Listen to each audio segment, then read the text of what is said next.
Hey guys, welcome back to my channel. This is Serial Gaming here, and today we're gonna go through Balthier's rework, Crystal Level 90, and Lyse new LD. Before we get into that, if you enjoy my video today, be sure to click the subscribe button down below and like the video. It does help the channel. And of course, if you want to further support my channel, you can click the join button to join my membership, which I recently set up to enjoy some additional perks and benefits as well.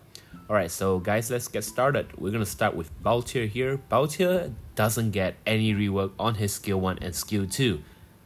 He only get a rework on his LD, which now does a 3 full AoE HP attack. Pretty bad, really. There's not much changes to that already pretty weak skill 1 and skill 2. But he does get his overhead buff now start at 3 stacks at quest start, so it's a lot easier for him to gain the maximum stacks of his overhead buff. His EX now does a 3 full AoE HP attack with the Crystal Level 90 upgrade, and that's about it. That's not really much changes to his kit. His additional ability now grants him the buff for 6 turn. It's a 100% gravity on the main target and provides him a 30% self attack up and brave damage cap up. So easy to say, Balthier kind of sucks really, if you ask me. His aura is awesome, but just not as relevant as he was before because there's no changes to that aura itself. So you can imagine how it will feel to have the same aura throughout Crystal Level 80 now in the Crystal Level 90 era. I mean, regardless, 30% brave damage up and 20% HP damage up party wide, and as a buff that can't be dispelled, is pretty good, but just not too relevant when you have a lot more characters that can provide the same utility.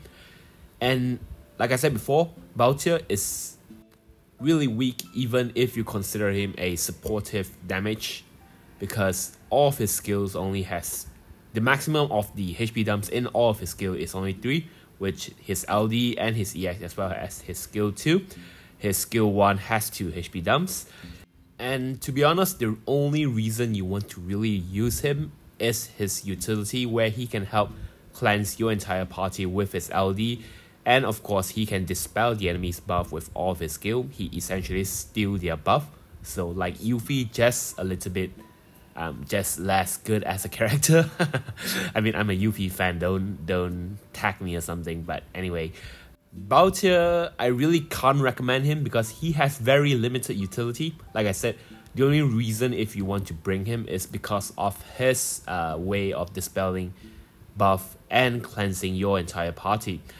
Other than that, his aura is just very easily replaceable right now, and he doesn't have any heals or battery in his party, so outside that utility of him having to steal buff and cleanse your party, his skills are basically doing nothing but pure damage, and it's not a lot of damage as well, so you can see the problem with having him in a party.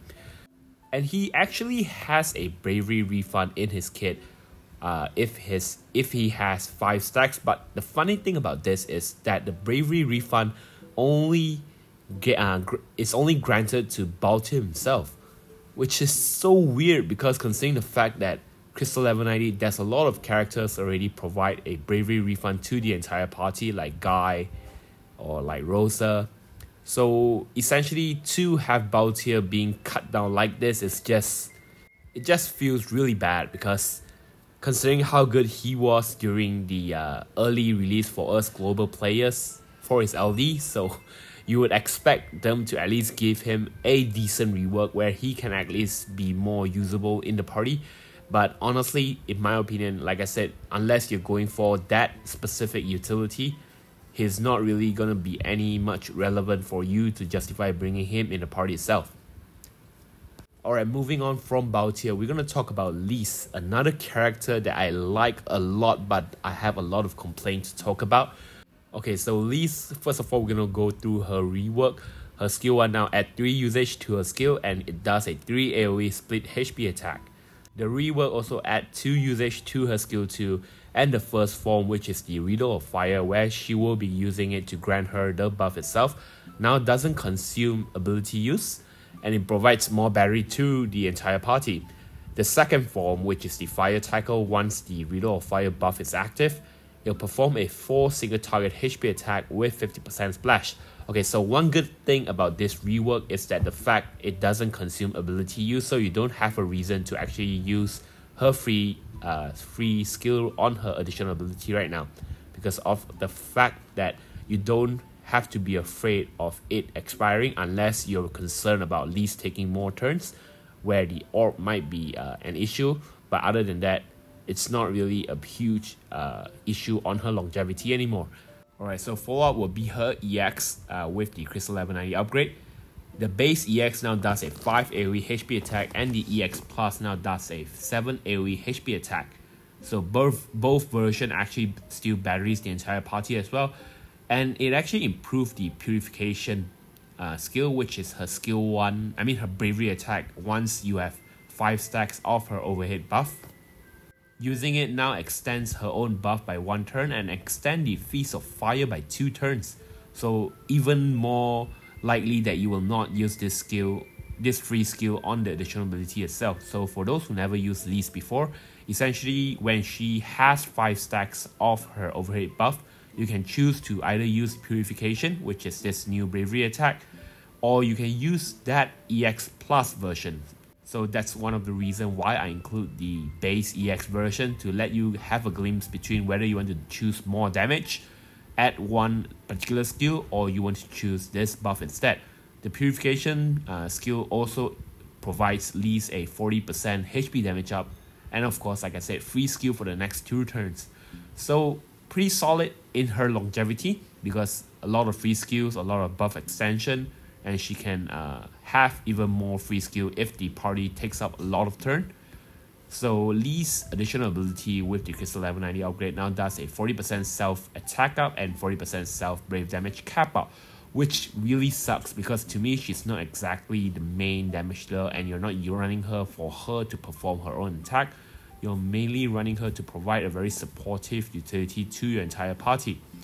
Alright, so her LD, which is her newest kit, now does a 5 single target HP attack with 20% splash after each HP attack. It also provides her a new LD buff, which actually lasted for 12 turns and provide the entire party a 20% overflow, defense, HP damage, and HP damage resist up. It also provides the party a 30% brave damage and brave damage resist up. Okay, so after talking all about her skill, you can see that she's actually not a very good pick, to be honest, despite how much I like her as a character. She suffers mainly from covering too much buff that makes all the useful buff less relevant. Like 20% only for that defense up is absolutely ridiculous. Beatrix give 155% and Steiner give 200% defense up. So having her only 10% of what Steiner can give to the entire party is just absolutely ridiculous, like I said. They might be considering because they want to give her a wide range of buff in that particular LD buff itself, but honestly, just throwing this 20% defense is like not doing much. It's just there for a fancy number or fancy buff. Even her rework later down the line, which is pretty decent, but I hope they actually gave us that rework now, because it's just gonna make her a little bit more useful, not entirely meta or game breaking. Later down the line, the party buff rework is a 40% attack up, 20% overflow and defense up still remain there as a useless buff, a 30% HP damage resist up, and a 50% brave damage resist up, and 20% brave gain, and provides the entire party unbreakable status, and of course a party last stand as well.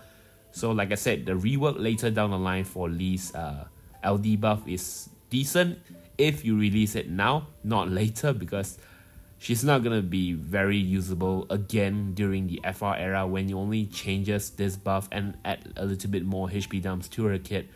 But like I said, Lyse suffer from the fact that she's covering too much stats that is absolutely useless and bonkers, like overflow and defense up, but she doesn't have brave gain up before that rework in JP right now.